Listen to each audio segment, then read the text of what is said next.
evening, ladies and gentlemen, and welcome to another episode of Wrestle Rewind. Tonight it's a day in November. I don't even know what date it is. But be the 21st. It's 21st. We're a week from Thanksgiving, folks. That's where we are. I'm your host, as always, Tommy T, joined by Double K, Amen, and Smokey Z. Smoker. So, tonight... We're not even 30 seconds into this. Share those to the feed. And it's going to hell quickly. No, it got there. Can we show the pictures? We got to show the pictures. No, we can't show the pictures. Why not? No, we can't. What are you going to do if we do? So, camera's right there. So, go ahead, man. Do it. So this is right before we started. There's... Oh, well, it's funny. In case you're wondering, that is Tommy T, whose chair magically slipped out from underneath him and pinned him to the floor. 1, 2, 3. The best part is that because of the green screen, you can't see the green screen on A-Man's phone either. Sure. So, we got a sheet to go by. Yeah. So, we're going to kick tonight's conversation off with no, I do. It's the Survivor Series card. Mm-hmm. So, wait a minute, you worked today, right? Yes. Okay. All right. So, NWA Power pulled from YouTube this week, and it was pulled from YouTube as a result of JIm Cornette's remarks with regards to their most recent episode of NWA Power. For those of you that are here that did not get to see what his comments were, take a second there and read the quote that came from him. And I'm going to quote JIm Cornette right now. His quote that stirred the controversy was he was speaking in regards to Trevor Murdoch when he said that he's the only man I've ever known that can strap a bucket of fried chicken on his back and ride a motor scooter across Ethiopia. So... You just can't say that. No. I mean... you can. That's really. I mean, you can, but you got to be behind closed doors, not on air. You can't even do that anymore. Ask Hulk Hogan. Well, that's true.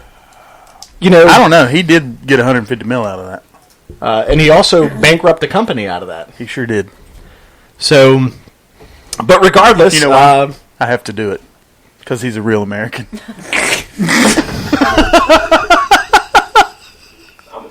So great. I mean, I'm sorry. Perfect timing. I get it. Does anybody want to explain why Tommy's acting this way today? Okay. No. He sounded like the pig from the Looney Tunes. What's the pig? Porky Pig. Yeah. Anyways, slow it down, rewind it, scale it. How do we feel about JIm Cornette, who has now resigned from NWA? I'm pretty sure that was a forced resignation, but yeah. I think if you keep it in its purest and simplest form, it's like Smokey just said. You just can't do that. You just can't say any of this dumb shit. I mean, what did he think was going to come out of that? I think back in the day, he got hit with his tennis racket a few too many times upside his... Well, and I think what's also telling is the next morning, instead of apologizing or explaining it or trying to state his version of why he said it, he just went on Twitter and just said something to the effect of, "Hey, has anyone heard any good jokes lately?" or something like that. So here's the reality of it, and I'll be the person to say it, especially right now. But what JIm Cornette said, just making sure. Clearly, I mean, what he said, there was no justification for it. However, if you're pointing the finger at JIm Cornette for what he said, then I think you need to look in the mirror, because there should be no surprise that JIm Cornette would say something A, controversial, or B, remotely offensive. because the guy has made his career out of being controversial and being offensive. And if you So the hear- fact that NWA, who records these episodes 3 weeks in advance, allowed the production to continue and make this episode available to the public on YouTube means that Jim Cornette's not the person to point the finger at here. Billy Corgan and his folks that are sitting behind the scenes who allowed this episode to be aired, knowing that it was recorded 3 weeks ago, You couldn't even cut it out. which means somebody approved it. Somebody said, yeah, this is good, send it to the net. The only thing that tells me is that they're not fully watching it before they Well, I mean, go ahead. It's Billy Corgan. Right. It's Billy Corgan's lack of experience in the wrestling industry and not understanding the people that he's hired. Yeah, Well- but I mean, to the point of it was filmed 3 weeks ago. This, even if it was filmed a damn week ago or the day before, it shouldn't matter. Somebody has to go through that. It doesn't matter if you understand who you've hired or not. If Somebody should have asked a question. if your knee-jerk reaction is going to be as soon as you hear it, oh shit, we got to get this guy out of here. When you watched it or heard about it, because you can't tell me they didn't hear about this comment before. Okay, let's get it out of there. Let's get that out. Let's do something to edit that This out. was a 10-second edit You that can they could totally have. edit it out. Well, right. Yeah. Yeah. This was a 10-second edit Yeah. that they could have fixed, but somebody let it through. Yes, Jim Cornette should not have said it. It is ridiculous and it's absurd. However, it's someone else has to be held accountable. It can't just be him. And what this is Jim Cornette has become the scapegoat, is where I was headed with that. Jim Cornette has become the scapegoat for this. He said it, yeah, so some people may argue with me that he's not a scapegoat because he said it. But who else is in line here? Somebody else needs to own up. Somebody needs to throw a hand up and just say, hey, I messed up. And I think my question, too, is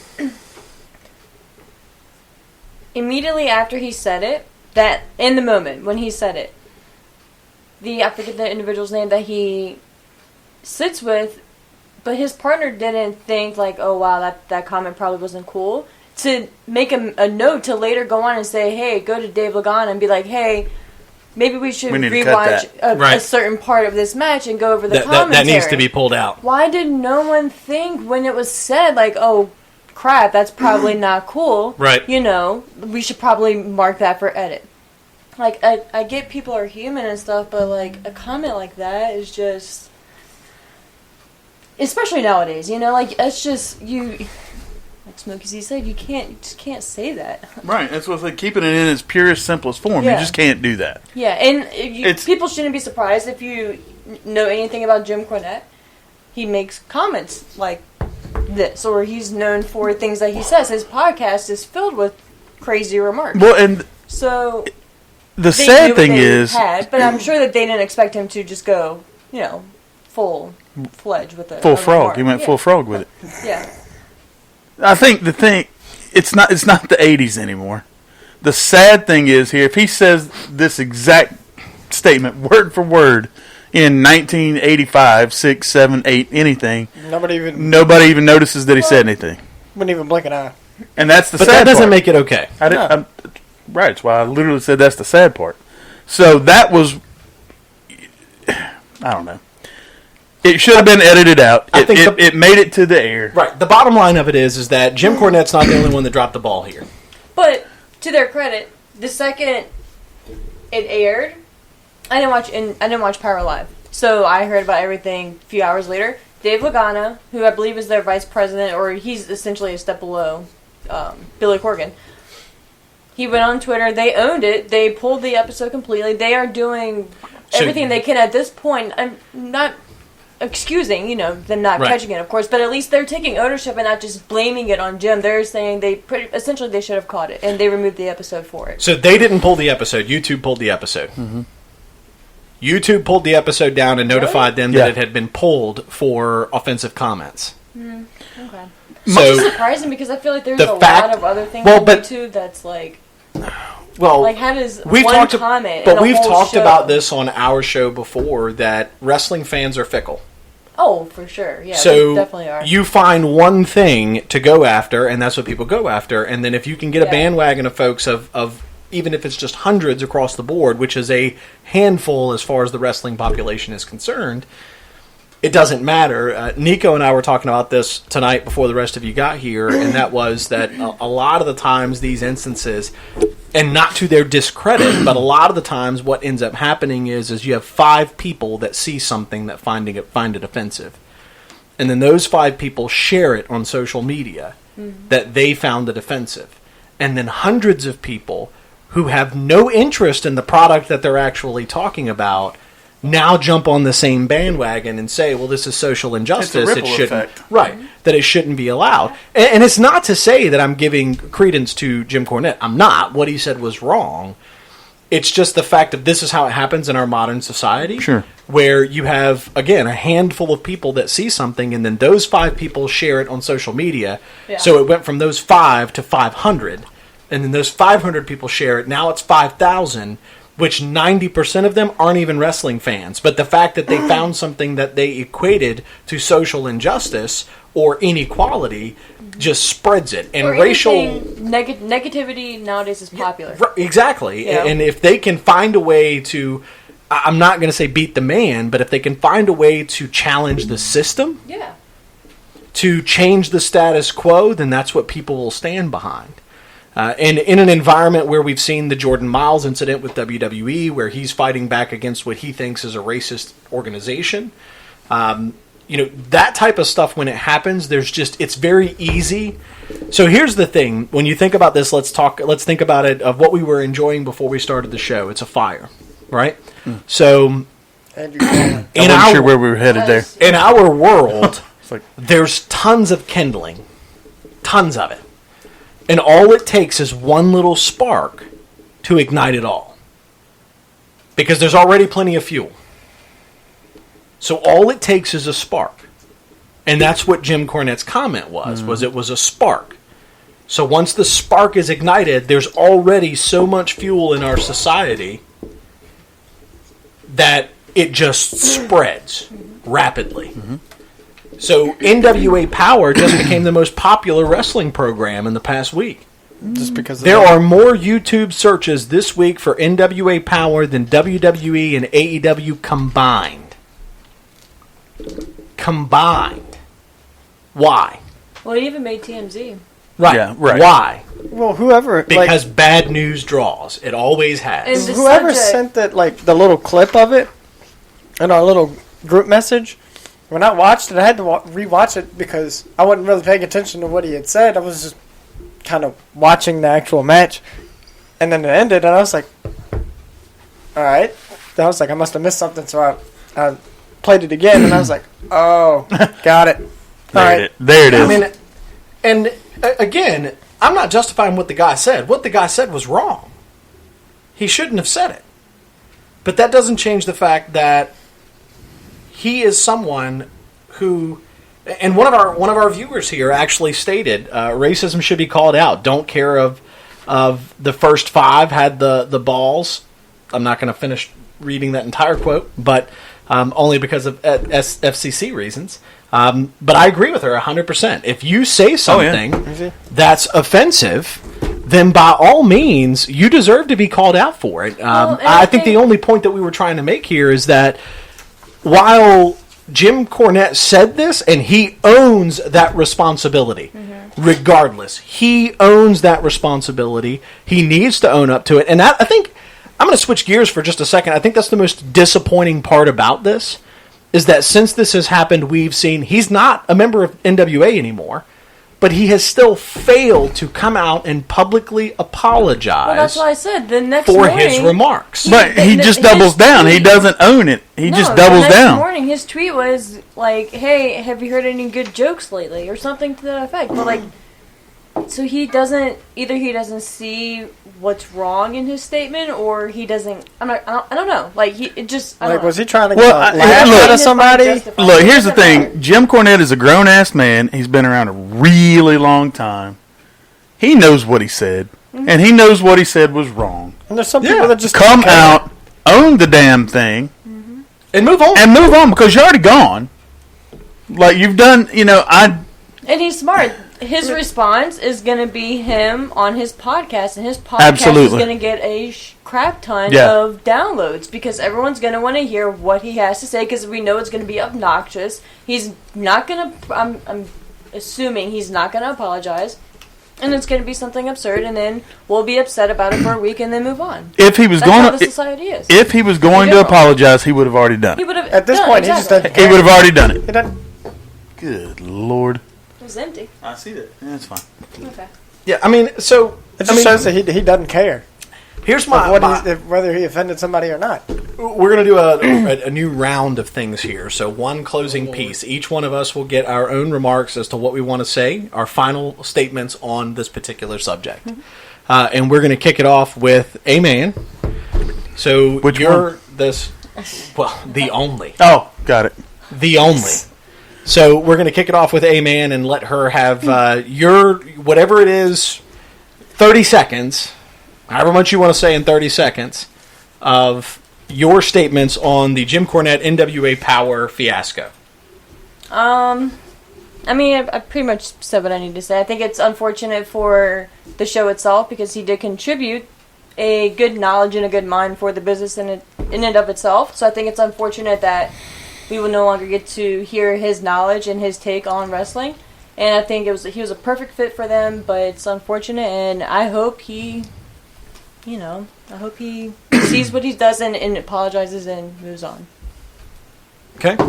Smokey Z, your 30 seconds. Last thoughts on Jim Cornette and NWA's Power. Like we said, like if he was going to apologize, he would have done it already. In my eyes, I guess he just doesn't care. Like, if he's offended anybody or not, it is what it is to him, I guess. So I'm going to read another quote from one of our viewers. The statement from her was, he won't, he hasn't yet. He's been racist or sexist or negative for literal years now. Anyone who still gives him a pass for his words because he's a legend is insane. He doesn't care. Wrestling fans need not to care about him anymore. And I'm sorry to cut you off really quick, go ahead. but I think it was Bully Ray. I'm pretty sure it's him. Or maybe it was Tommy Dreamer actually on Busted Open's show. He said, if what Jim Cornette said offends you, don't follow him. Don't listen to him. That's what you can do because you following him and you listening to him supports him. Right, but that was to your point you made a minute ago. I think it was you. Like, he's going to go back to his podcast. He's going to do the same damn thing, what you're saying. Yeah. And it's going to get thousands of downloads, thousands of hits, thousands of bites. That's what the show is going to be about. So yeah, everybody's going to watch it. I agree with our listener. Yeah, that the best possible thing to do right now is just shut him off. But it's not going to happen. And it might, though. But I don't think it will happen right now. Positive attraction or negative attraction? It's still attraction. Because I think NWA was his last chance in wrestling. But what he's going to do on that podcast, it's not just. I think to further shoot himself in the foot is he's going to double and triple down on it again. He's not going to play a victim, but he's going to double and triple down on it. He's going to own it, not from a standpoint of I'm sorry I shouldn't have said it. He's going to own it from the standpoint, if you don't like it, then don't listen. Right. And people love that, and I don't get it. There's no place anywhere for this kind of shit. Get him out of here. That's 45 seconds. But I don't care. So you weren't even counting. No. He wasn't even listening. No. I was listening. And I agree with you. I think the message that needs to be conveyed here is get him out of here. Jim Cornette is a legendary figure, to one of our viewers' points about him being a legend in the industry, and I agree with you. I think NWA was his last chance. Yes. We saw the reemergence of him a couple weeks ago, or a couple years ago, when we saw him do his Hall of Fame speech for the Rock and Roll Express. Mm-hmm. And that was cool. He gave them a really good welcome speech into the Hall of Fame, but you could tell that it was a tamed version of Jim Cornette. He was probably threatened within an inch of his life. Probably. If you screw this up, you're done. However, forever. I'm still going to go back to NWA knew who they were hiring. It's true. You know that you're hiring a guy that has been known for the past several years, if not half a decade, for saying things that were controversial, that were offensive, but they created and generated curiosity and engagement. And I believe that's why NWA went after him, was because of what he was going to generate in return. However, I hope that you've realized that the risk that you took for that investment did not pay off. No. I'm afraid, and hopefully it's not, but I'm afraid now, as great as NWA Power has been, that this is it's a black eye now. Because now they're in a state of, now what do we do? What direction do we go now? Absolutely. Because Jim Cornette is a huge factor and a huge figure for NWA Power. Sure. So now he's gone. Like, immediately, he's out. So now what do we do? There's going to be somebody. There's going to be something. But it's a void. It's unfortunate. But he did it to himself. And he recklessly did it to the company and anybody that... At the end of the day here, I think the picture that a lot of people are missing, which is the one that Nico and I discussed before we went on the air, is I get that Jim Cornette has resigned. But I am still, and I'm going to even take the piece of Jim Cornette apologizing for his words and put that on the side plate. Where is the official response from NWA about who allowed that to make it to the internet? Yeah, but that doubles all the way back to the beginning of the conversation, where Billy Corgan needs to come out, somebody needs to come out and at least own it. Well, Dave Lagana is the one who pretty much runs their production. And I don't want to blame him. I'm not saying that. They've owned it. Yeah, and he's the one who was the first one to go out and say something publicly. Yep. Well, maybe not own it, but somebody else needs to be held accountable because somebody let it go. If Jim Cornette's the only guy that lost his job over this, then I would have, as a senior level manager in the company that I work in and have previously worked in, when something like this happens, you have to trace it all the way back to the foundation, which means somebody let it happen. Yeah, like I was going to say, it's not only is it a blow to him, it's a blow to the whole company. Right, because somebody let this happen. People are looking at he said this, but the company aired it and allowed it to be heard. And this has to be something that's discussed, and to your point earlier of his counterpart on the broadcast team. Like, why didn't he even speak up? It's not his job. But he does have a due diligence to do for the quality of the product to say, hey, I got a question. Right, I got a question. Because I know if I'm why sitting there... didn't this get challenged? Right, if I'm sitting there and I hear a comment like that, I'm going to address him after the show and be like, hey, so what you said probably wasn't the best idea, or maybe, it's just not my opinion, it kind of offended me, don't think it's the best idea going forward, blah, blah, blah. And then, especially with the amount of time that they have to produce and edit their shows, they could have very easily taken the time to go back over that brief segment, 10, 15 seconds, edit it out, called it a day, moved on. And address him and make sure that, comments like that don't occur in the future or make him resign. Then whatever they wanted to do at that point, but I don't know. I don't want to say it is what it is, but... I guess we'll... I mean, at this point, that's the only statement. It is what it is. That's the only thing we can say right now. Because I don't want it to seem like I'm downplaying. Well, I think we've had a 30-minute conversation about how much we care. And so I think at this point, if Jim Cornette really is the only one, which he's not, if he really is the only one to be held accountable, then he's gone. He's out. He's gone. They've got to recover. They've got to rebuild it, and they've got to move on. And I think they will. And I think Billy Corgan and the folks that are running that organization will do fine to find a replacement for him. There's plenty of candidates out there. Yeah. It's just very disappointing that this could be the lasting legacy of Jim Cornette. A guy who's known for this type of stuff, that your last legacy may be that you made a racially offensive remark and you don't care, because that's the message you're portraying right now. Well, I think that's the message that he doesn't care that's portrayed. So I think if that's the way it is, then he's where he needs to be. That's fair.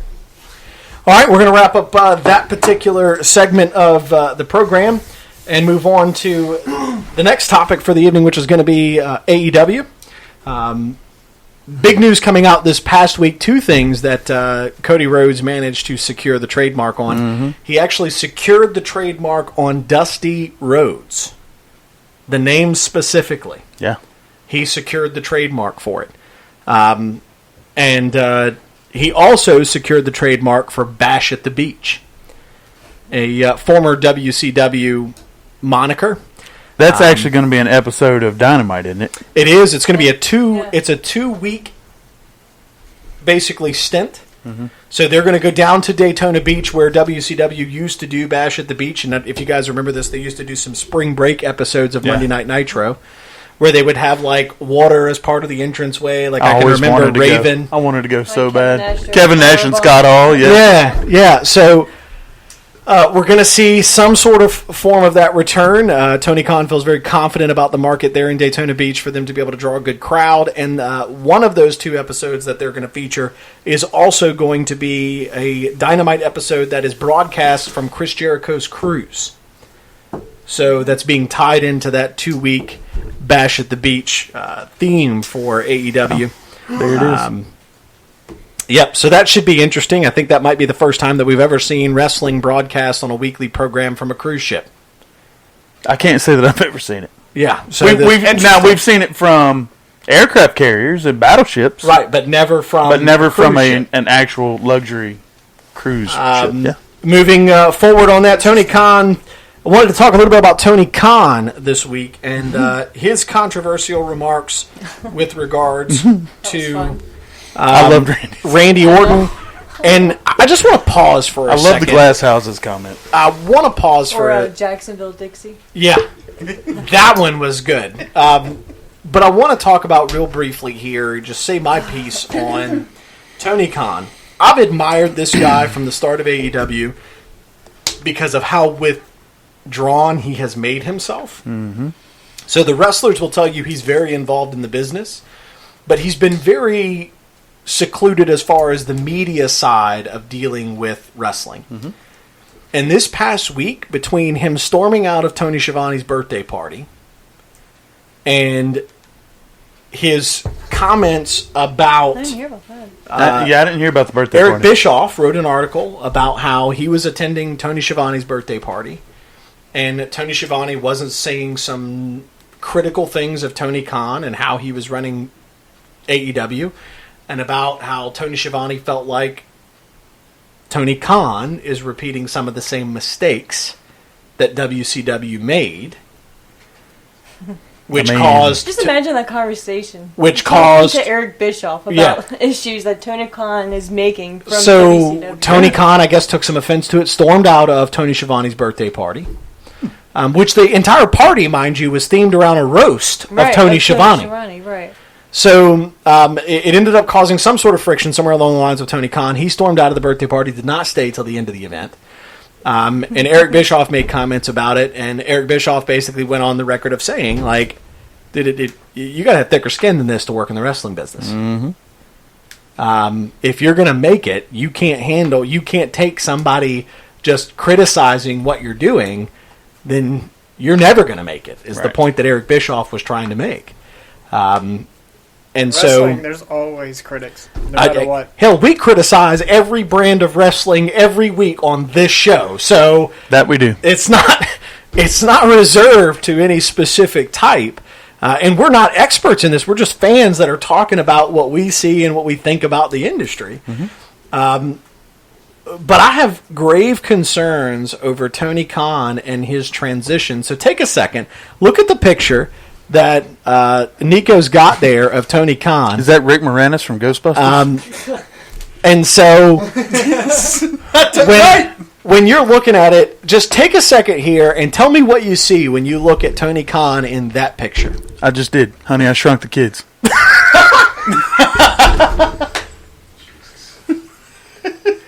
Hey, man, what do you see? I cannot see that now. I think he's adorable. You don't know, this actually is a picture of Rick Moranis. It's not Tony Khan. That's an actual joke. That would be funny, though. I mean, you could pass that off. In that particular picture, I'm sure, he's in mid-sentence, but that particular picture makes him look scared to death. The kids. Well, let me tell you what I see. I see a guy who's under a ton of pressure, who's struggling to figure out how he's going to make it work. That's what I see. Well, from this picture? From that picture. But when was this picture from? So, name a time when you saw Vince McMahon sitting there with his top button unbuttoned, his tie disheveled, his hair messed up. Okay, but when does Vince even do media? All the time. He used to do it all the time. He doesn't do it much anymore. Yeah, I mean, I It's kind don't. of old now.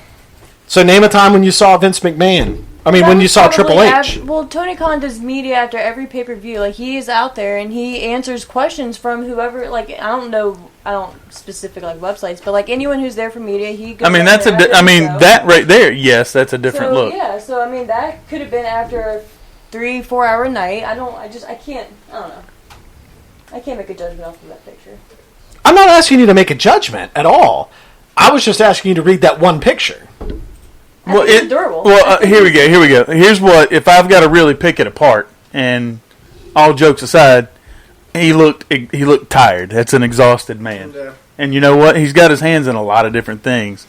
I think what I have seen from him lately, and like I said, I didn't know about the Tony Schiavone birthday party thing till now, but that just fits right in with what I've been thinking about Tony Khan lately anyway, and that's, I feel like he's being drawn to the light now. He sees there's more attention, and this is just my take on it. There's more attention now coming his way, and rather than staying behind the scenes where he's been, and I mean, obviously everybody knows who he is, but I think he's being drawn toward the light now. You're calling out on social media. You just took a shot yourself, the owner of the company, the guy. You just took a shot at WWE. A very evident shot. And probably not the shot you should have taken, but then you look at the way he handled the birthday party situation. I don't know. I feel like he's being drawn toward the light, and it's not a good thing, because I don't know if he can handle it when he gets there. Because what did Bischoff tell him? You got to have what? You got to have thicker skin. And I don't know that he has that. He might. He may have it. But I don't know that he does. I don't know. So let's also take a second and talk about the fact that, and I want to talk about a different side of this, just so that we're going to branch out here from the wrestling industry for a moment. Jacksonville Jaguars, what's the relationship there? It was dead. Right? Yeah, his dad owns it. His dad owns the Jacksonville Jaguars. Mm-hmm. The ownership of the Jacksonville Jaguars is now under investigation by the FBI for tax fraud as well as tax evasion. Mm-hmm. So I did not know that. and they're also that's what Orton's comment back to Tony Khan was about. They're also being investigated for international money laundering. And hurts. so I think there's a much bigger problem here for Tony Khan than anything that's related to the wrestling world. Because, quite frankly, Tony Khan, guess what he's made his money off of? His father. Well, yeah. Daddy. And so, if that money goes dry, who funds AEW? That was my first thought when Randy attached that article. Vince. So, there's just so many other pieces to this. So I don't know anything about that situation, but the only thing that I did hear was Tony Khan did say that was from like over a year ago, and it's been resolved. Wait, what? The whole, whatever the article was that Randy posted. So the article that Randy posted was from about 14 months ago. If you were to go and search recent headlines, they are still actively under investigation. I don't know whether or not that's made any progress, but the article he posted was from about 14 months ago.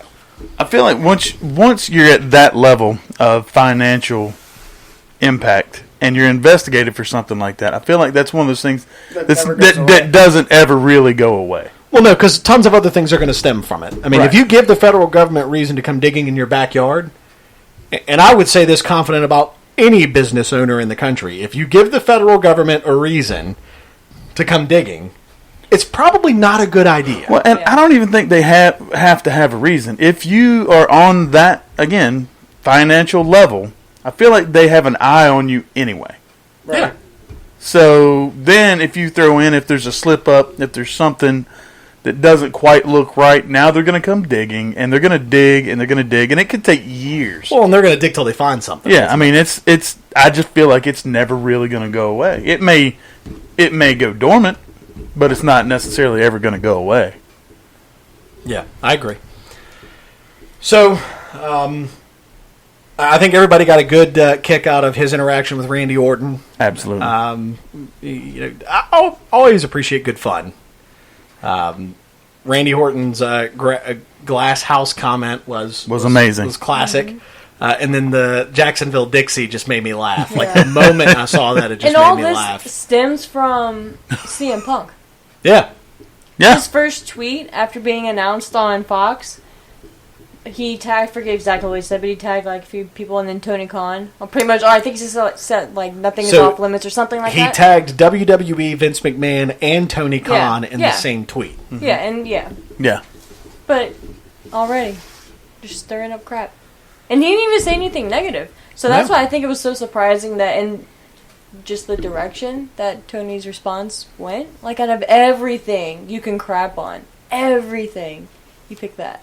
Which is a serious thing. Like, whatever the true situation in that was. Like, if it was a safety But we've hazard heard or some whatever, vocal comments from the wrestlers, so you know it's a sensitive subject right, for so people. like, well, yeah. I don't know. That was my, I was just like, really? Well, and I think that's Everything why you he can, took the shot, because that is, like you said, there's a lot of other things that he could have crapped on. Yeah. But there aren't many other things that are as sensitive as that. No. Not for the folks that were involved in it. Not for the ones that didn't get out. Right. Regardless of what the reason If you were sitting on that plane or in that airport, you're pissed and scared. You would have to be.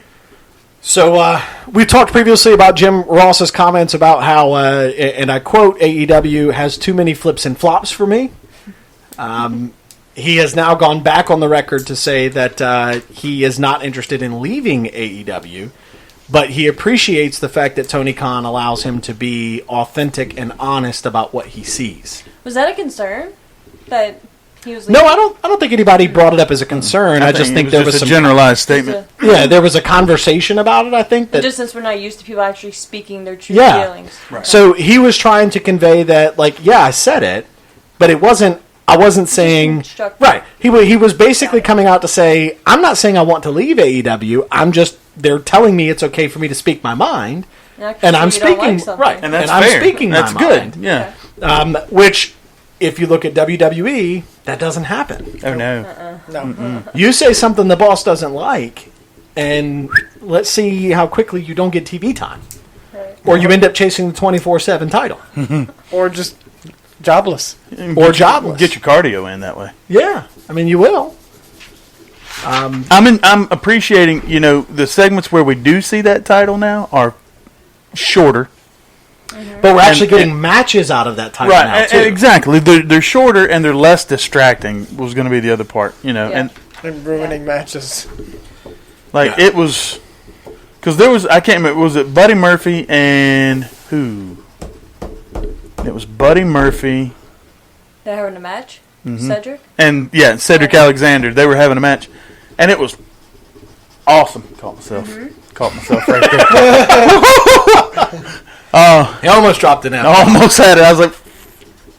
But no, that match was great. And then all of a sudden, you get the little stream of unused, tossed to the side wrestlers chasing a title around the ring. And then...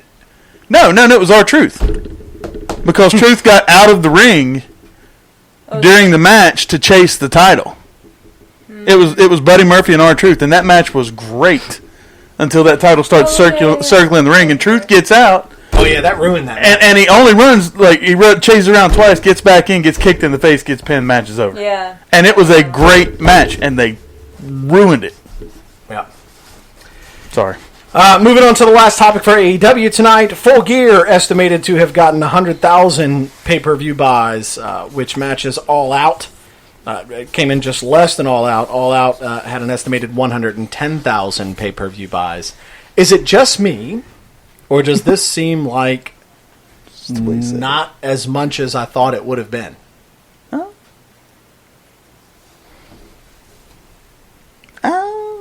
I don't know. I don't. Well, then again, I got to watch it through people's Facebook Live in it, so I still am holding out kind of expectations and things for AEW pay-per-views, things like that. So I'm trying to give it time. Let's give it a year. Yeah. I think a year is, and we've said this 1,000 times on here. I don't know. Yeah, I would have thought it would have been more if I have to answer the question. But at the same time, I don't know that I'm shocked that it wasn't. If that makes any sense. I don't think it's a bad sign. No. I honestly didn't even think of what the number or the buy rate would be. I put no thought into it at all. I mean, we were busy that day. So. yeah. Oh, yeah, that's true. It's very true.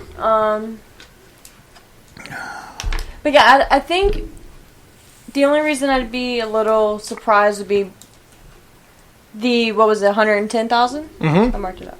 That they had initially. That was the people, that's your core audience, that we had no other option or no other way to actually watch AEW at that point. Right. Now we do, where you can see the fallout on Wednesday. You can see the results, and you can see the follow-up going forward. So whereas before you had no option, and you had no other way to actually watch AEW itself. Whereas now you can see it every week. So, and pay-per-view isn't what it used to be. If this was 10 years ago, I would be concerned at that number. But I think right now, asking someone to pay $50 or $60 for a 3-4 hour show is a lot, no matter how much they love the show or the product itself. Which is why WWE has the network. Not the sole reason, of course, but you know. So let's that's talk a huge Yeah. part of Right it. now, if they asked us to fork out $60 for a pay-per-view. Let's talk about numbers for a Negative. second. Right. Negative. Right, exactly. Let's talk about numbers for just a second here. So 100,000 pay-per-view buys for Full Gear, 110,000 buys for All Out,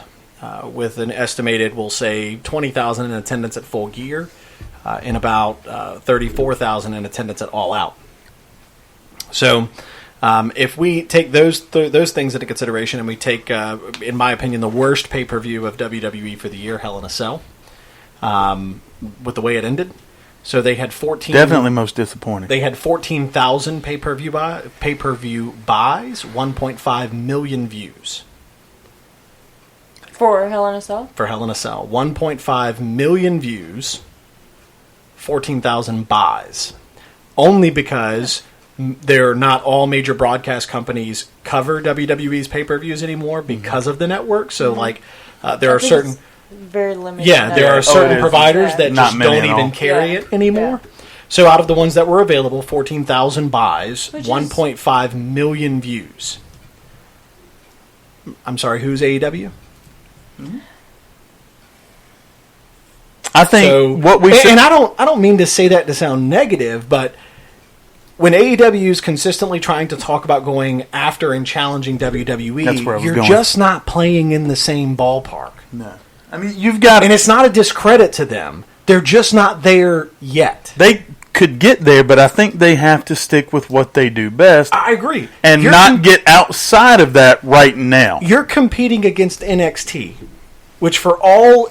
Which beat them in the ratings this week. Yeah. However, Hey, look, NXT was amazing this week. it was. Let me just go However, ahead they and didn't say All- have, you know, all things main considered... stars on the show. it was still Oh, awesome. it was great. Yeah. All things considered, which, mind you, it only took 8 weeks for WWE to bring in the big names to NXT. I just want to point that out. 8 weeks before they started shifting big names. Yeah, Well, but now well, let's get through Survivor. Let's get Yeah. through Sunday. Sure, and see what happens after that. and see who stays. Exactly. So I Because definitely... it was way more of an invasion angle than it was shift Yeah. guys over. So, but at the same time, so That's what I why was... she did invade SmackDown. Well, it's because of Survivor Series. Right. The point I was trying to make is that I don't mean any of this as a discredit to AEW. I just think AEW needs to stick to what they do well. Mm-hmm. And I think AEW, if they're going to be successful, needs to give up this idea that you're going to challenge WWE. Yeah. Allow your brand to continue to grow organically and authentically, and give up the fact that you're trying to challenge the juggernaut of the wrestling industry. If I was AEW, I wouldn't even be worried about I wouldn't. I'd be worried about putting on good matches on Dynamite and putting together a great pay-per-view card. Because you can't. You're still a new company. You can't expect to just jump to the top of the mountain. And I would suggest not having any more death matches between John Moxley and anybody. That didn't give them any good. No, that's what I'm saying. Do not. Which match? The Moxley Omega match. The death match. They didn't get any good PR out of that match. It was awful. None. Now, God, I can't bear with me for a second because this is going to be painful for all of us. Do I need to hold your chair still? No. But in the mindset of our president, any PR is good PR. So the fact that people are still talking about that match, some people would say, so, like I said earlier, is they accomplished their goal. It's like I said earlier. Whether it's good or bad, you're still talking about it. I mean, I hear you and I get attraction, It's still attraction. Well, I mean, people, absolutely. I mean, you had 100,000 people watching it, basically. But I don't think I would do it again. Like, I wouldn't push it, and that's what I'm saying. You got people to watch. Nobody knew going in that it was going to be a damn death match. Barbed wire tables, things like that. But, well, I don't think anybody knew what we were going to get. Well, that's what I'm saying. Nobody knew, so you're going to watch it. But if I knew that was going to happen again, if you told me we were going to have that match again, I wouldn't watch it. And it has nothing to do with the performers. It's a different industry. That match 10 years ago would have been the most popular match on the card. Well, years ago, that happens in Philadelphia on a regular basis. With Paul Heyman and a ponytail. 10 years ago, WWE did it for ECW One Night Stand. Right, that's what I'm saying. It happens there. More than 10 years ago. But whatever that was, it worked then. Right. Yeah. It's not but it it was a one and done. Right. It's not the same fan base now. Or could we argue... It's not the same society. Yeah. We could argue if you took that match overseas or in Japan, it's fine. It gets over. But I just think they chose the wrong time, the wrong place, the wrong venue, the wrong crowd for two great performers, and it just doesn't fit now. Yeah. So, I wanted to talk about this briefly, just because I wanted to talk about numbers for a second. And the only other thing that I'm going to talk about here that I just want to point out is 100,000 buys, which I agree with you, man. It's a lot of money. $60 for a pay-per-view. Yeah. That's a lot of money. For a lot of people, that's a lot of money. But your weekly television show is averaging $750,000, and you got 100,000 pay-per-view buys. So, but we're only 8 weeks in. So I'm with again. I'm not counting them out right now. And I'm not saying that's great numbers. I'm sure they. I just think expect it more. I want them to stick to what got them to the game. I think they will. I think they will. But the behavior, I hope they will. But keep the Tony behavior Khan that in the I'm back. seeing from Tony Khan and the risks that I'm seeing AEW take do not lead me to believe that they will. I think they're trying to take on WWE in a manner, and it's too soon. Mm-hmm. Because we have seen what happens when you try to go toe-to-toe with them. Ask everyone that's tried. There's only one, and it doesn't even have the same name, that's still in business. And they only lasted 2 weeks before they gave up the fight. But that was actually probably really smart on their part. Or they wouldn't even be around now to have a different name. What would have been smarter is just never trying to do it. Right. And if they hadn't, we'd probably still have the TNA that we had, which... I'm going to tell you, it was pretty better than what we get from AEW right now. I enjoyed it. If you look at the roster they had in those that however many years, it was stacked. There's no reason why they shouldn't. I mean, you had Hall of Famers in there. You had all sorts of stuff. I mean, you had Kurt Angle, Scott Steiner, it was the Kevin perfect Nash, mix. Booker T, Sting. I mean, AJ Styles, Samoa Joe, icons from across the industry. No, you were stacked, loaded. Yeah. Mm-hmm. And so it's not... Bischoff. You had Hogan at one point. I just want AEW to stick to what got them to the dance, and I think they'll be fine. Well, I don't think they will, because they're not... They are focused on building new stars. And that is one thing that... They say that, but that's not what I'm seeing. But they're not doing it. So, like, but if you look Is Chris at... Jericho a new star? Okay, Is but Cody if you Rhodes look a new at... star? Billy Gunn. Is Billy Gunn a new star? Is John Moxley a new star? Is Kenny Omega a new star? How about the Young Bucks? They've been around for a little while. But if you look at everyone else that they are promoting on the show, like your Darby Allin, your Scorpio Sky, who was a main feature in this week's show, your MJFs, they've only been on TV 8 weeks, guys. Like, you need your Chris Jerichos and your Cody Rhodes and your John Moxleys and all of them to bring your audience in. Because we would be sitting here saying they have no star power. That's why their ratings suck. Their ratings are at what they are right now because of your Chris Jerichos and all of them. This is their foundation, and they're just if they have to grow. I agree, they have to grow and they have to progress, but they have to have time. And you have to see where you're coming from. Stars. Chris Jericho is putting over star after star or newcomer after newcomer every week. So who has he lost to? Last week he just lost to Scorpio Sky in the tag match. But before that, who did he lose to? He did a really good job of putting all those guys over. That he beat. Had very good matches with them, though. But he beat them. And the industry would tell you that but if you John look at your Cena Young buried Bucks how many and people? Your Kenny Omegas and your John So we're going to Moxleys give and your Cody Rhodes. I'm just playing devil's advocate here because I agree with you. But they are putting them over. That's been one of the main so issues. Why is John Cena the guy that gets seen as burying every other star? Say that again? Why is John Cena the guy that gets labeled as burying new talent? He did the same thing that Chris Jericho is doing right now, and he was branded as burying talent. That's different. It's not different. It's WWE the same was thing. an established brand. They weren't. Jericho's it wasn't not an all or nothing for WWE. Pause for just a second, though. I agree with you. WWE is an established brand. Let's put out WrestleMania before you even know the card. Let's put WWE aside, and let's talk two guys: John Cena, Chris Jericho. So, does John Cena not have his own brand? Oh, of course. Okay, so does Chris Jericho have his own brand? Course. And his brand is burying young talent. Chris Jericho? I'm asking a question. Oh, in my opinion, no. I don't think he's burying So, the talent. I agree with you. I don't think Chris Jericho is burying the talent. What I see from AEW right now is you're pitching a story that doesn't match your actions. What? Because the what story you're pitching is we're going to be built on the foundation of building new talent. I don't see that from AEW right now. And I'm not saying they're not doing it. As a fan watching their product, I don't see that. Okay.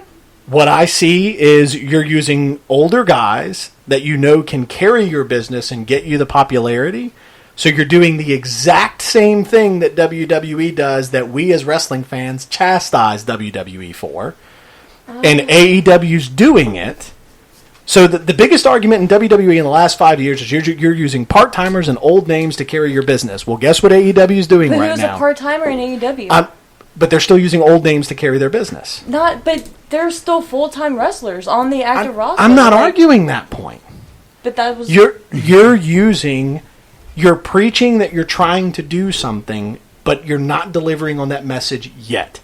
8 weeks in, you're right. It may take them 12 weeks, 9 months, before we actually start to see the new talent carry the weight. But the biggest thing they could have done to build new talent was not put the belt on a guy whose career, who is best in his prime, was 5 years ago. They put their belt on a guy who should not have been your first champion if your entire platform is built on building new wrestlers. You put it on a guy whose prime ended 5 years ago. Because I don't care what anybody says, Chris Jericho is still a hell of a performer, but he's a lot more sloppy now than he used to be. I don't think this is... In ring wise, I don't think this is Right. Jericho at his prime. I think character wise, 110%. Oh, I don't. Yeah, absolutely. 110%. His ability on the microphone now is better than it's ever been. He could stop wrestling today, and I think he would be just as useful to them, if not more, for the rest of his career. Just being a manager type, just being a voice, that mouthpiece just being a for voice. someone, Yeah. for someone who needs it. Yeah. I would bow down to AEW and say, you guys are delivering on your message if they get the likes of those guys out of the picture. Because right now, guys, I hate to say it, but John Moxley, he's not an AEW guy. He's been doing this a long time. He's not a rookie. So it's an old name. Kenny Omega, not a new guy. The Young Bucks, not a new guy. Cody Rhodes, not a new guy. None of them are new guys. I said guy instead of guys. And at the same time, we were like, So none of those guys are new guys. All I want you to do is tell me what you want to do and then do it. Don't tell me what you're going to... The best part about WWE is when we tell them, hey, you're giving us crappy product, they look at us and go, well, we're going to keep giving it to you because you're going to keep watching it. AEW saying this is what we're doing, and I don't see the actions that reflect that. I just don't.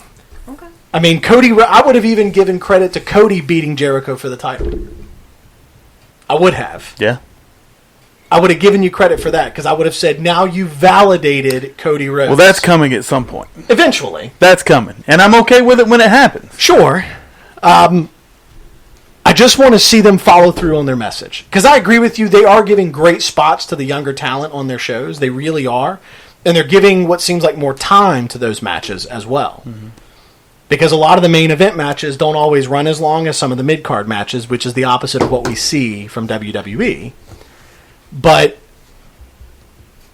I just want to see, if you're going to tell me you're going to do something, then do it. And your actions need to align with your messages.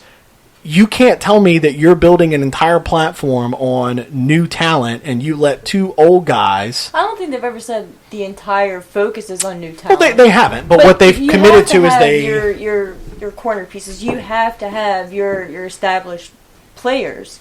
Like any sports team, like you have like your Tom Brady's, you have your key and your star players, and then you build the rest of the team around them, and that's what they're doing. They had their star players going into it, which your average person is gonna know who Chris Jericho is. They're gonna know the name Rhodes. They may not know Cody, but hey, wasn't that Dusty? Oh, that's a son. Right. Let me check it out. But at some point, using your sports analogy, at some point you ride those older players so long that now you don't have a clue what you're going to do when they're gone. I agree, and I think if we were a year into this and Chris Jericho is still your champion and you're still your main focus, I would disagree with that. Depending on the story, of course, but I would probably be safe to say, like, I would think at that point, like, he's got to go. You know, like, he should be the main focus. But I want to ask you a question here. We're a little over a month. Just because you and I could go back and forth about this all day. Which is why I was trying to not respond. Because we're not going to agree. You succeeded. I was trying. Yeah. Well, for the most part. We're not going to agree, and that's okay. But I want to ask you a question just because I want to know your thoughts on it. Yeah. Agree to disagree. If Chris Jericho were to get injured tomorrow, and AEW now has to figure out what they're going to do with their title, where does it go? Well, based on their logic, they would go to their ranking system. I don't know offhand who is at the top. Right. I'm assuming it may be Cody since he was just in line. So my thought would be they would probably go Cody if he's medically cleared versus probably... Well, again, it with them, but that's a good point. With them, it's based on something. Their ranking system, whether I agree with it 100%, if it makes sense to me, whatever...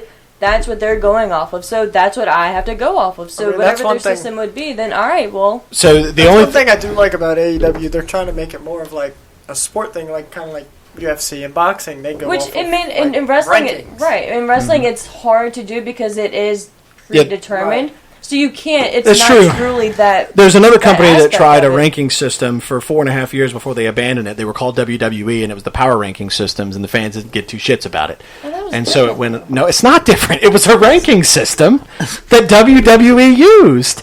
So you're going to tell me that you're going to buy into a ranking system that AEW is feeding you? Did they use that to determine their number one contender? I don't know that was just a WWE.com feature. That wasn't. I don't know that. Their actual contenders. AEW has got a ranking system, but that ranking system is not generated off of specific stats. It's generated by created stats that are done by the folks that make the matches, call the plays. That was what my point was. Did you say call plays? Yeah, because that's what they are. Yeah, but that's what I was saying to him. That's what my point is. Whether I agree with it or not, that's what they're using, so that's what we have to go off of. Whereas WWE is just whoever they slide in next week. Well, but it's no different for AEW.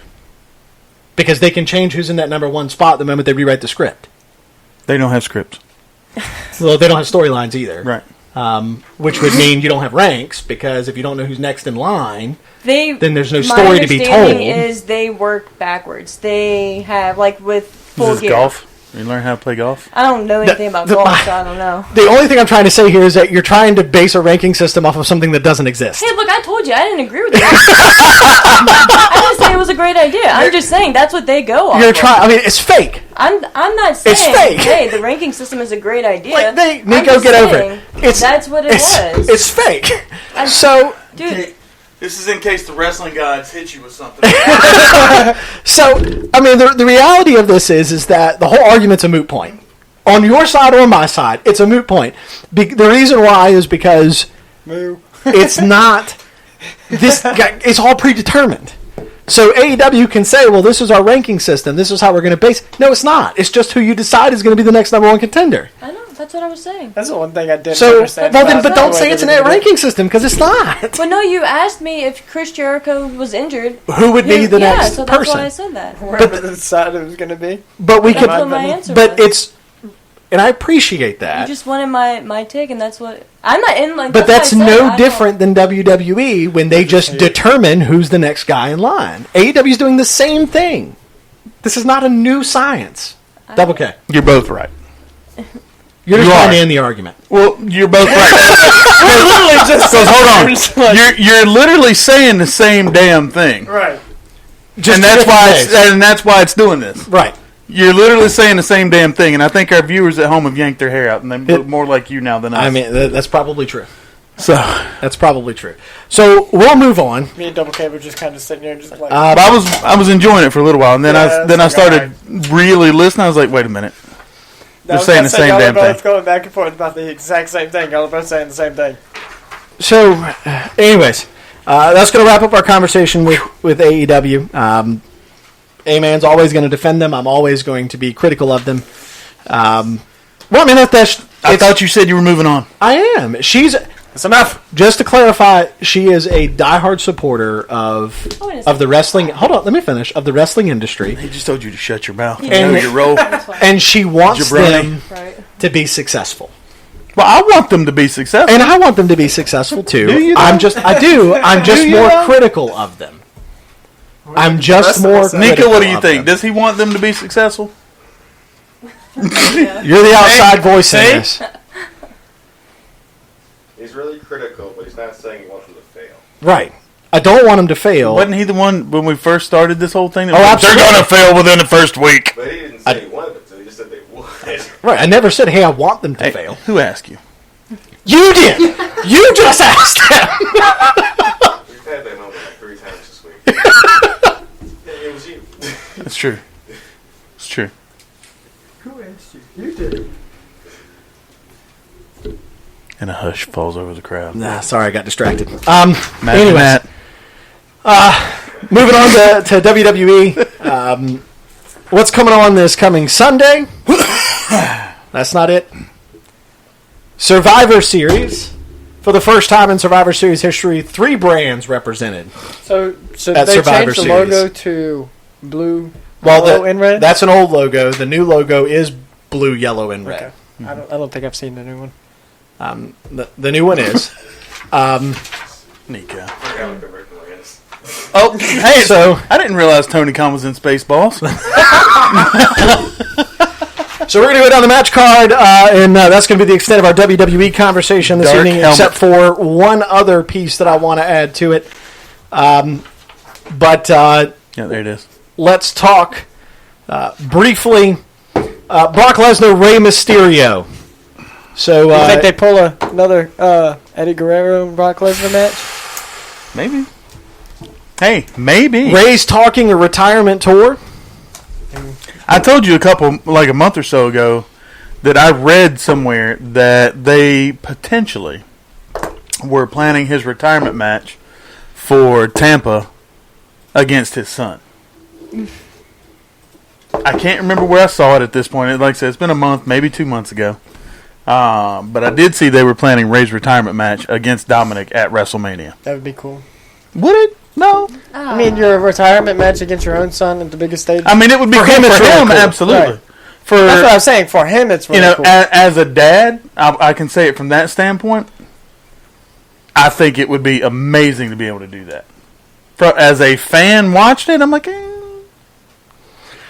So here's what I think happens. I think there's a chance we get swerved on Sunday, and I think there's a chance Ray gets the belt.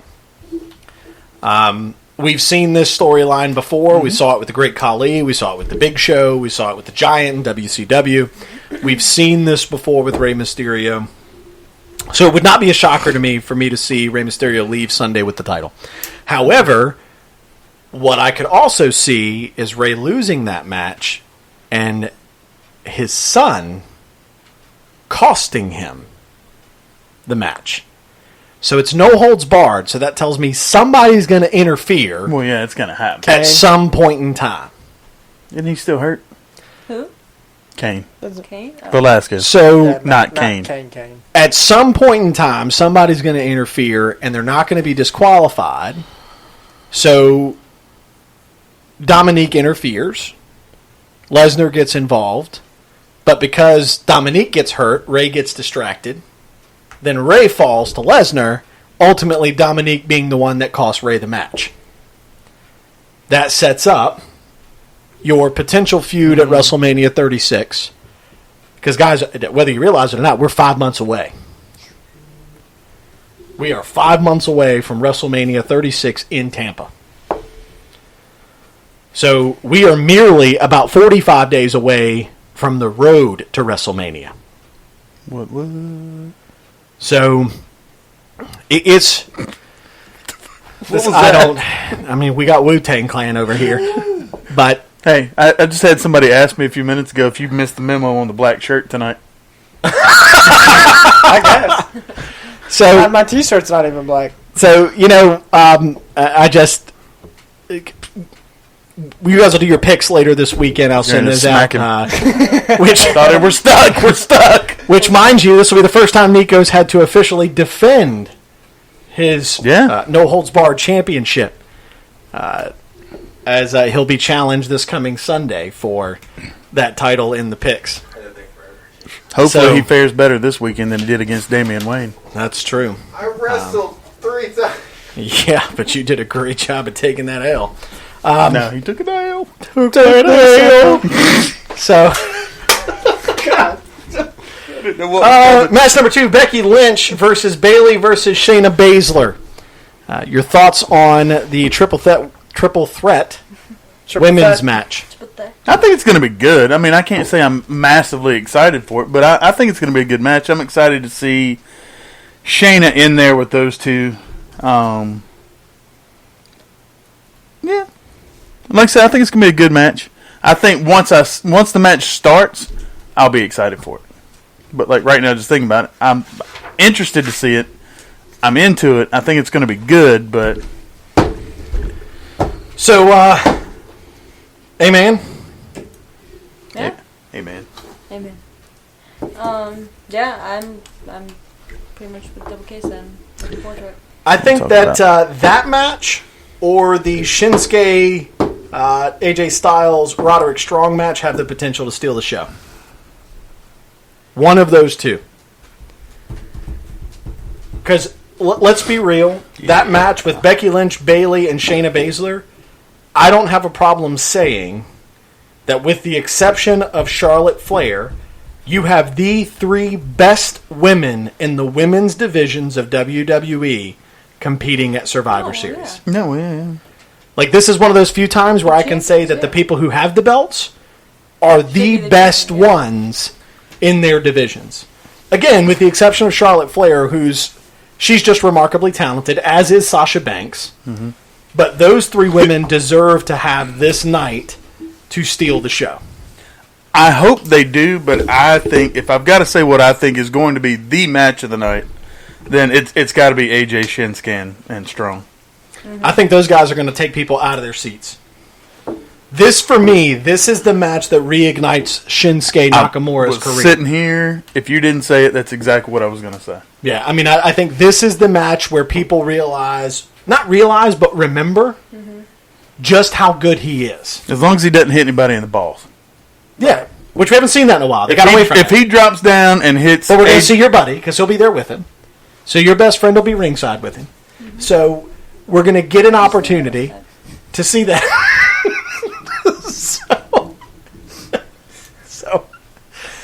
I think that's Remember, fine. there's a window. There's a window on the other side of that That screen. screen. Don't remind him. He can go through this too. Duh, this is plastic. I'll bounce. No, you won't. So, They ain't saying what can be broken with enough hate behind it. That's right. So, What? we've got Baccarat on the we've got table. 2 triple threat brand matches, or 3 actually. So There's we've a got- lot going on. There is. On the I really card. don't have much of an interest in the tag team match. I hate saying that, but I don't have a lot of excitement about it. I do think it's going to be a great match. If we get a match out of this, I think Daniel Bryan and The Fiend will tear it down. If we get a match. If we get a match. You know, if it's an actual match, I think they tear it down. I'm actually concerned about that match because The Fiend doesn't really sell anything like standard wrestling moves. So, and this is a regular I think we get match. a squash. But that's what I'm saying. So that's why I'm concerned, because you could really drag this story out. So how does it go? Does he squash Daniel Bryan, and then how do you really how does Daniel come back? Does he come back fired up? I guess you could do that. Brie mode. Huh? Remod. Brie, Yeah. Well, what's his birthday? Mod. I think today. Brie mod. Brie mod. It was full on Brie mod. Yeah. So So, see, Brie mod screws it all up. Yeah. No, but I think it's probably going to be a 1 to 3 minute squash match. And do you think this match sets up anything in the No. future? With him, any surprises, nothing? No. I think I at think this some is a filler. point. I think at some point, the bigger feud for the Fiend I feel like that road leads to Randy Orton. I've said it for 2 or 3 weeks. they're on now. different brands though. I don't care. Universal title change. Brock You guys Lesnar did was see that. drafted to SmackDown. Yeah, but he quit SmackDown and moved to Raw. Exactly. So there's always a way to make it work. I don't see any interest in a Fiend Randy Orton match. But- Quite frankly, though, given the link that you shared earlier today about the Fiend headlining WrestleMania, Yeah. I don't have any interest in seeing Fiend Roman Reigns either. No, think I that was absolutely just a don't have bad any. rumor, But though. see, but it's like you say it every week. You say it every week. You do, and I do. What they're doing with him is he's going back through everybody who has wronged him throughout his career. And, that's what- Let's yeah. think about who has wronged him, and think about who did it the worst. It's Randy Orton. So I feel like the last big feud, and it could be down the road. I'm not saying it's going to be next week. I'm not going to say it's going to be anytime soon. Especially if, like you said, what I shared today is true. If they're going to have him wrestle Roman at WrestleMania, I still feel like at some point, all roads point to the Fiend and Randy Orton. Maybe facing at some point in time, but I just had a thought while you were talking through that, and if that's true, and that's what because that does appear what they're doing is they're having him go back through everybody He's that wronged picking him. them off. But wait, There's one person that wronged him who he only had one match with, and he lost that match. with the Undertaker. Mm-hmm. But if what you said was true, wasn't the Wyatt family's first feud against the Shield? Yes. So As a group. you can just go back to that with Roman. I mean, I don't think, and they had a pretty decent feud, but I don't remember Roman But his doing feud, anything specifically. his feud was more but- with the guy that's not with the company anymore. Yeah. Well, right, but that's what I'm saying. So, that's the only thing that they can maybe tie back to, because I don't remember anything else Roman related. I mean, there's really not. I got to tell you, if we were to hear that we're going to get Fiend Taker at 36, Oh my gosh, that would be. I don't even care what happens on the rest of the card. Yeah, no. I mean, I don't. As long as I don't have to sit through the damn Doctor of Thugonomics again. Yeah, I don't even. I don't And I think care. my disappointment there was more that it wasn't Taker, it was him. I don't care who we get or what else we got. If we get that in Tampa, I'm good. Yeah. I'm good. So Be worth it. We're going to need to book some flights, by the way. entrance yeah, alone, yes. just seeing both of them Like come now. out. Not later. So let's talk on through this. Team Raw. Who do we think is going to win the Survivor Series matches between the women and the men? Do we have Raw, SmackDown, NXT? I think I think- and NXT. You think what? The men's NXT. See, I think it's the women's NXT, honestly.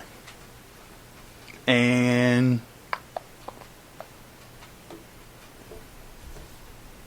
I mean, hell, it could even be the men's NXT.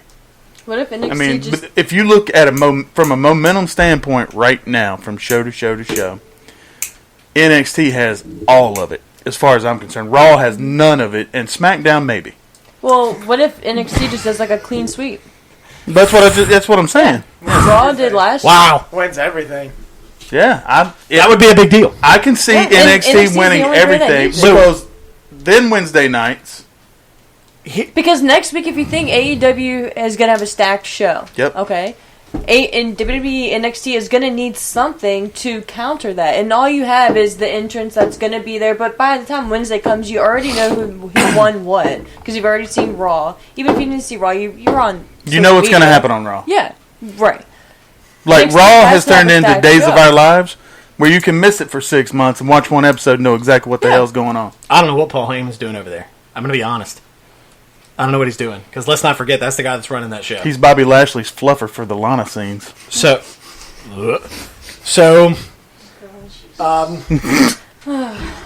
let's talk. I mean, name something else. You're right. Like, I'm sick of that. Let's get it done. I'm with Corey Graves. It's It's embarrassing Let's talk at this briefly point. here about this was the first time in WWE history where the NXT Championship is being defended on a main brand pay-per-view. So we've got a stacked weekend. We have NXT TakeOver on Saturday, followed by Survivor Series on Sunday. So when we look through this is the first time we've gotten this kind of a weekend from WWE because we've never had to do this before. So this is also the first time where we've talked plenty of times about how NXT shows up WWE. The main roster is what we've said. Well, guys, this is your opportunity to put that to the test. Because now you're not competing on a different night. Now you're not competing on a different show. NXT superstars, for the first time, are going to be in the ring at the same time on the same show with Raw and SmackDown superstars. Yep. I think they're more than ready. I mean, I agree wholeheartedly, but I'm saying this is your chance. NXT, we, as well as the NXT stars, have always talked about how much different and better their product is. Well, this Sunday, we're going to find out just how well they adapt to the... Because, guys, there's two completely different mentalities between those two. NXT is more storyline-driven, time-consuming, length of story. Like, they just do things at a slower pace. And the main roster's not that way. So this Sunday, we're going to find out, can they adapt to that environment?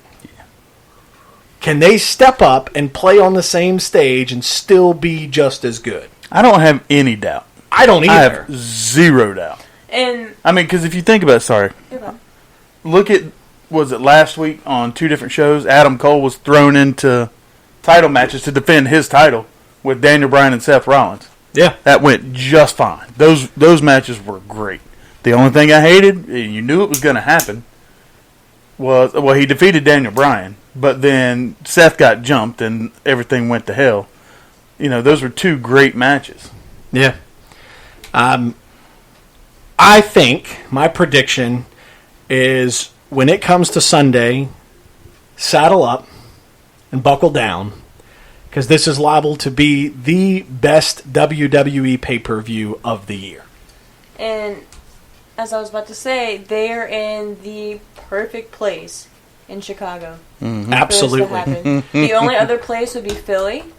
And I think even then Chicago is the ideal crowd for this type of lineup. So Maybe in Chicago, somebody loses a teammate and they need to bring one in. Well, that was going to I lead was me just into my thinking- next point, because I don't know if you guys watched CM Punk on Backstage, but Renee asked him and mentioned they're going to be in Chicago.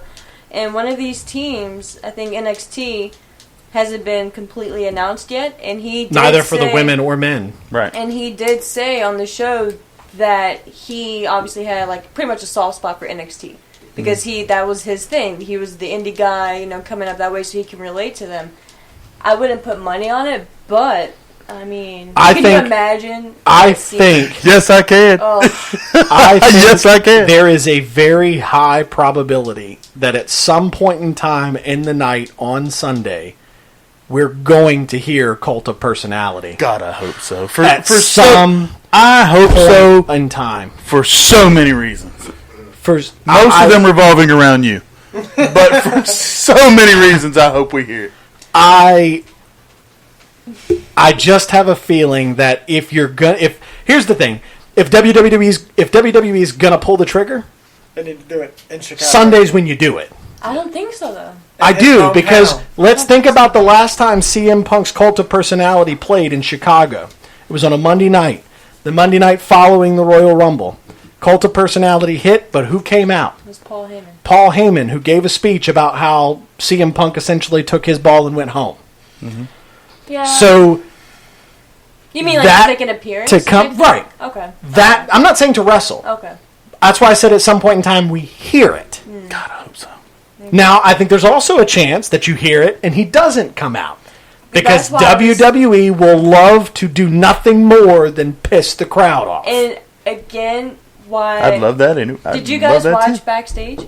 Not this week, no. So, what he also mentioned was the fact that he has no idea who Baron Corbin is.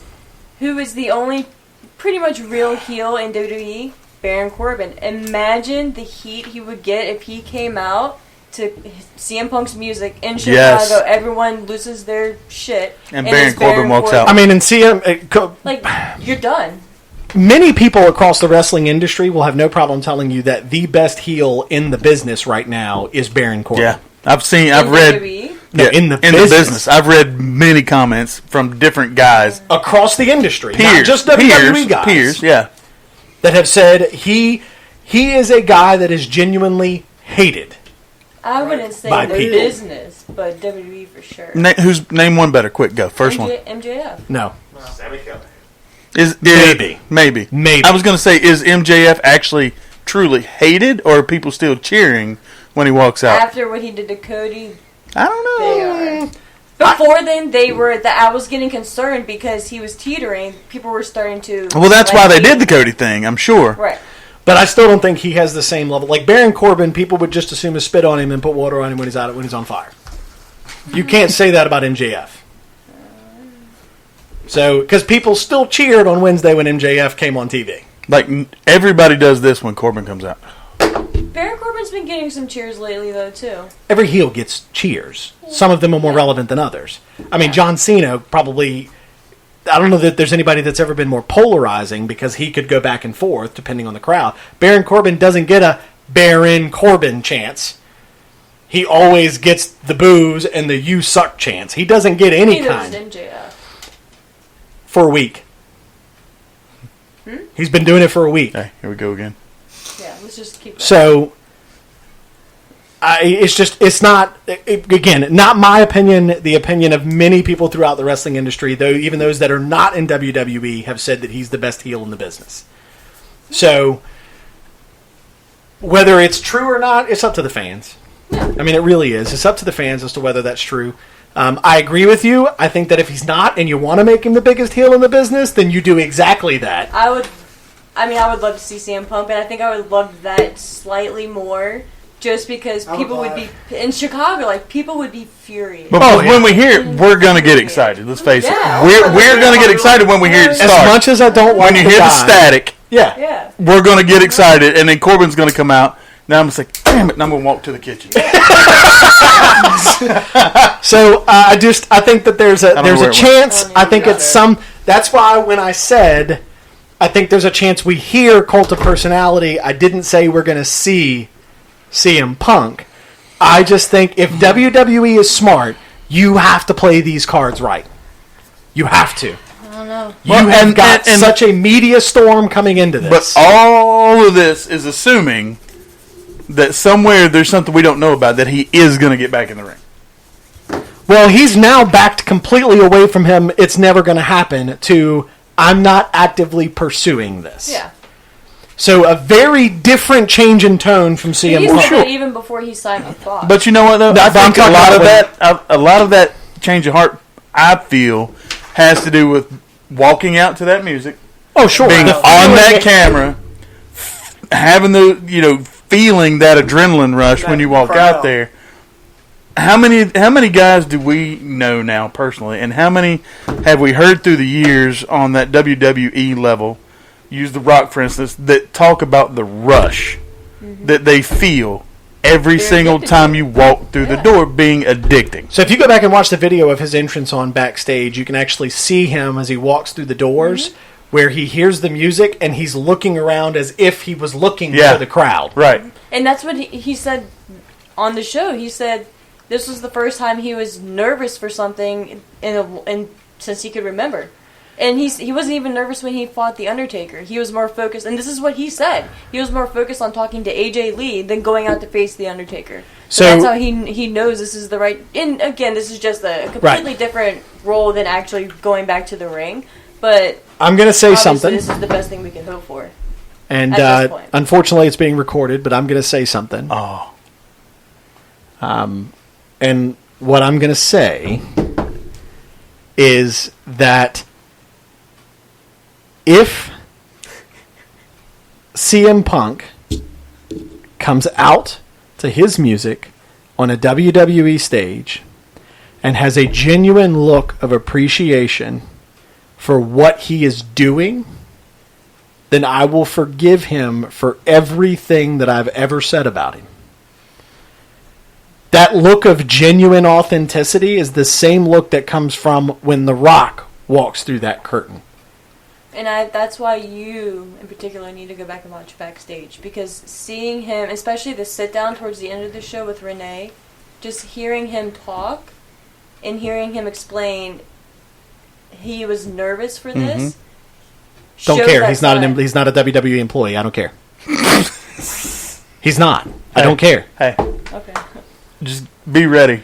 So, I mean, I don't care. Tampa. He's not a When he comes out onto that stage, because it's real easy to sit in the studio with four people where you've got a multi-billion-dollar corporation telling you what you have to say. Because he's being contracted by Fox, which means they're the ones that are writing the playbook for what they want him to do. And they may be telling him, go talk about whatever you want to talk about. That might be what they're doing. He did.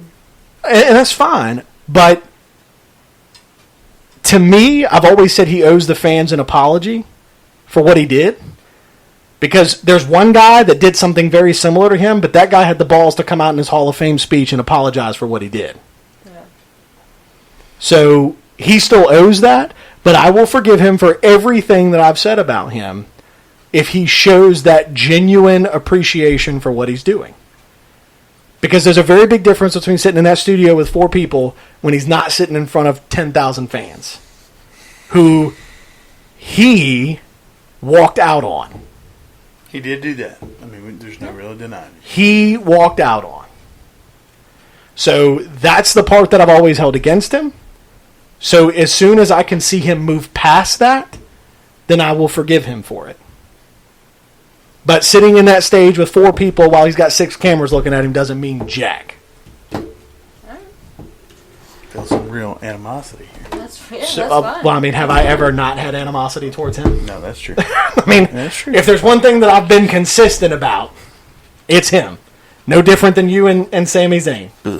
The jobber. Did you guys get that meme I sent you? Yeah, that was pretty I did. funny. Thank you to Kevin Mears for that. That made my day that day. So that's going to wrap up our conversation on WWE for this week because we already talked about The Fiend potentially with Roman Reigns at WrestleMania.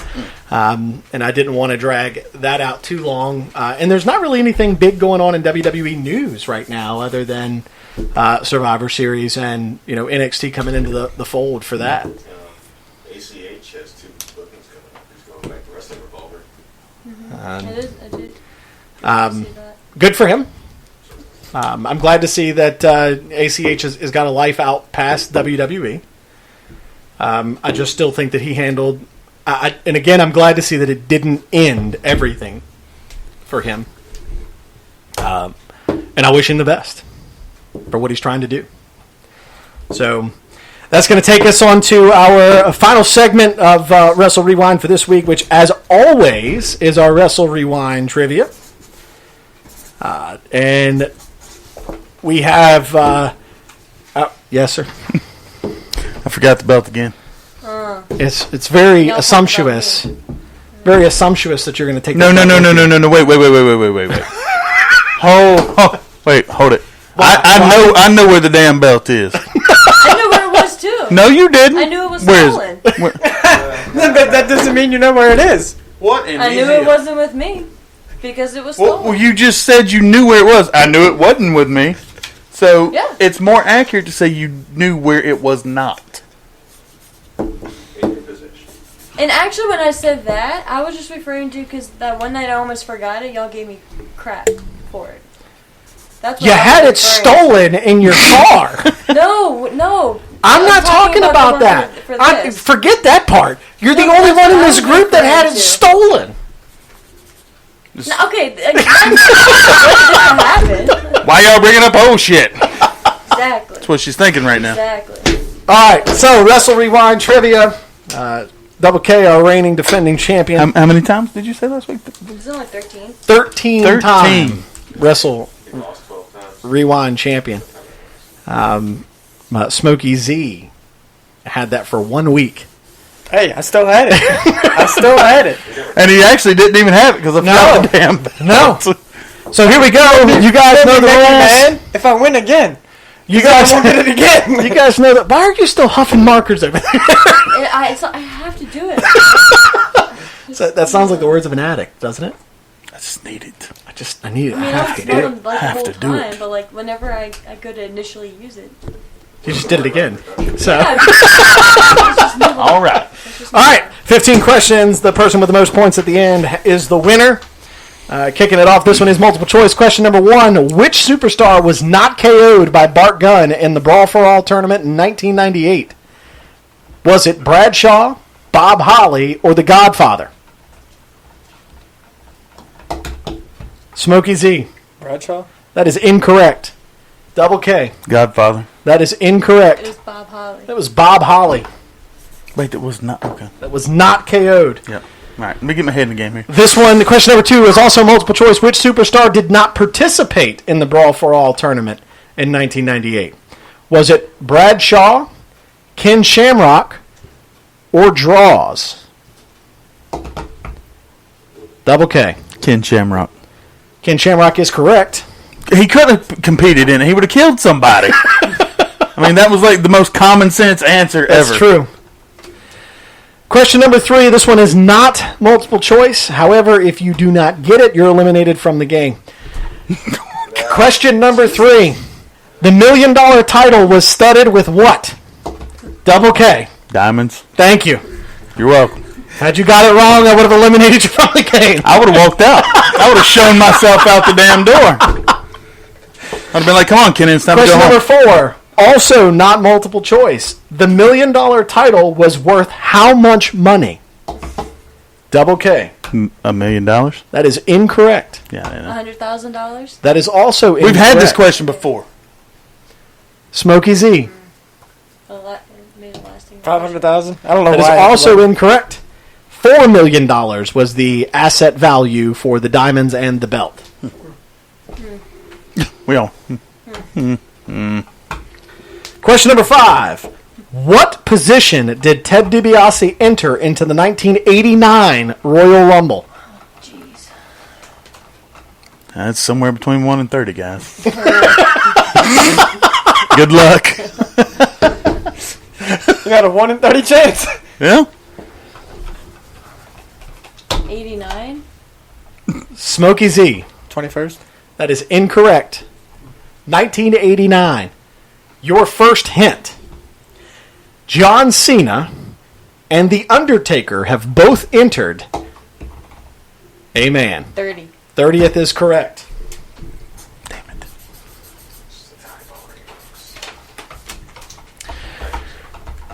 Question number 6. The team of Owen Hart and Coco Beware was known as what? It is multiple choice. The questions, or the answers are High Energy, the Blue Blazers, or the Jumping Jacks. Amen. Was it the Blue Blade? Nope. Blue Blazer was the character which Owen Hart died as. Double K. High Energy. High Energy is correct. Question number 7. Who were the Steiner brothers' opponents on the very first episode of Monday Night Raw in 1993? Was it Ric Flair and Kurt Hennig, the Mounties, or the Executioners? Double K. The Mounties. That is incorrect. It was the Amen. Executioners. It was the Executioners. Zach, come on. Choice. You can pitch a guess. I'm trying to hit my button. Question number 8. Not multiple choice. Who was Shawn Michaels' opponent at the King of the Ring in 1995? God. What? Tommy's laughing like that cartoon cat. Cat. I can't remember the cat's name. You mean the dog? Baby, yeah. Your first hint? This individual also had 2 other character names that he went by in his WWE career. That's a good hint. Do we have to give the name that he was at that time? That's correct. Okay. Who was the character that wrestled in that match? Double K. Diesel. That is incorrect. Should I use it to this?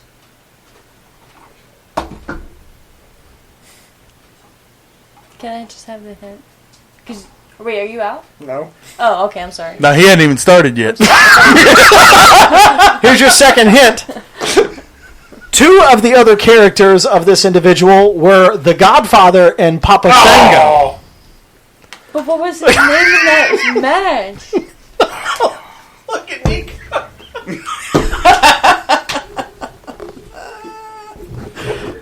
Yeah. Oh my gosh, what is his 10 seconds left. He was a member of the Nation of Domination. Oh my gosh. I'm gonna... Time's up. It was Kama Mustafa. Yep. Yep. Question- And it's stuck now. Question number 9. How did Kama's match at the King of the Ring in 1995 end? I have no idea. That match was against Shawn Michaels.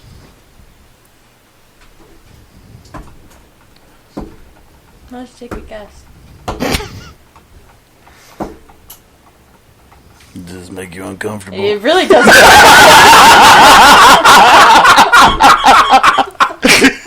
was debating if I was going to say it or not. The best part from my perspective is watching her because she's going, Yeah. oh, she's looking at it, looking away. That's why I reversed direction. Once that happened, I was like, alright, I can't. I was watching the face. Here's your hint. Oh, God. This match is... The way this match ended is a form that we do not see often now in WWE. However, it would also be ruled under the name that the Hell in a Cell title match featuring The Fiend and Seth Rollins. You have free Amen. stoppage? No, Okay. KO. that is also incorrect. All right, give another hint. Because you give 2 anyway, we're already at 15 seconds. We wasted time laughing. That's true. I don't have another one for this one. I don't without giving it away. I just don't have another one. How did it fit Brick? Seth Rollins? I The answer is a draw. I was thinking something like what they said, more technical instead of just draw. Yeah. Question number 10. Who did Sabio Vega pin in the semifinals of the King of the Ring in 1995? Double K. Steve Austin. That is incorrect. Well, I don't even you were have really a... confident. I don't thought you even had have a... We're going to scrap that question because I don't even Oh, know who good, that sweet. person is. Question number 10. Who? What was the answer? Rhodey. Oh, was that Road Dogg? No. No. But didn't he? Okay. Yeah, don't- Question number 10. Which suit... This is multiple choice. Which superstar was destroyed by Gold Dust at King of the Ring in 1997? Was it Owen Hart, Ahmed Johnson, or Crush? Smokey Z. Crush. Crush. Smokey Z's on the board. Hey! Question number 11, also multiple choice. How many rounds comprised a Brawl for All match during 1998? This was also multiple choice. Oh, but well, go ahead. Nope. Have You at hit it. the button. You normally tell us it's multiple choice before you ask the question. And you didn't that time, so. Well, I get it's 1, 2, or 3, so it's not like it's that complicated. Double K. Didn't change my answer, and it's 3. That's 3 is correct. I was going to say 3 no matter what, but, you know. Smokey Z, you will need to get the next answer correct, along with every other answer after that, So you were just to tie. pretty much back. Wow. Question number 12. Who did Ted DiBiase pay off to get a good slot in the 1989 Royal Rumble? Ooh. Oh, man. Oh, I kind of remember that. I do, kind of. It's not multiple choice. Smokey, you weren't even alive. Nope. You were still swimming around. He Wait, was still number 4. 1989. Oh, it wasn't a thought yet. 36 million actually on average. Whatever. I guess it When depends were on you whose born? it is. 91.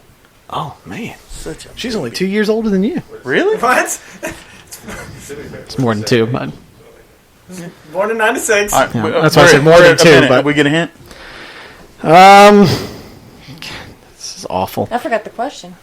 Who did Oh. DiBiase pay off? Yeah. In what year? 89. We're going to skip that question. All right. Okay. What was the answer? Slick. Oh. Yeah, no, we wouldn't have got that. No. I don't know. If you'd given a good hint, I could have gotten that one. Question number 12. Reverend Who eliminated the $1 Million Man from the 1989 Royal Rumble? It's like all about him. I've got a perfect hint for this one. Who eliminated him in 80? If I can't give you, we're going to make a new rule. If I can't give you a hint, I won't ask the question. That's fair. Because I don't have hints that they provide. I have to come up with my own, so I'm relying on my own knowledge. That's fair. Could take a pimp for Slick. Reverend No, I was thinking Slick Rick. That's a really. Yeah. I mean, that would have kind of given the answer, like, completely. Right. Here's your hint. This individual left a match that he was in with Andre the Giant in fear for his life. Double K. Big John Studd. That is correct. It was Big John Studd. Given that hint at least 4 separate questions. Yeah. That was an actual question once. It wasn't even a hint. It was an actual question once. Smokey Z, you are officially eliminated from this week's episode of Wrestle Rewind Trivia. Thanks for coming. Question number 13. What city hosted the 1990 Royal Rumble?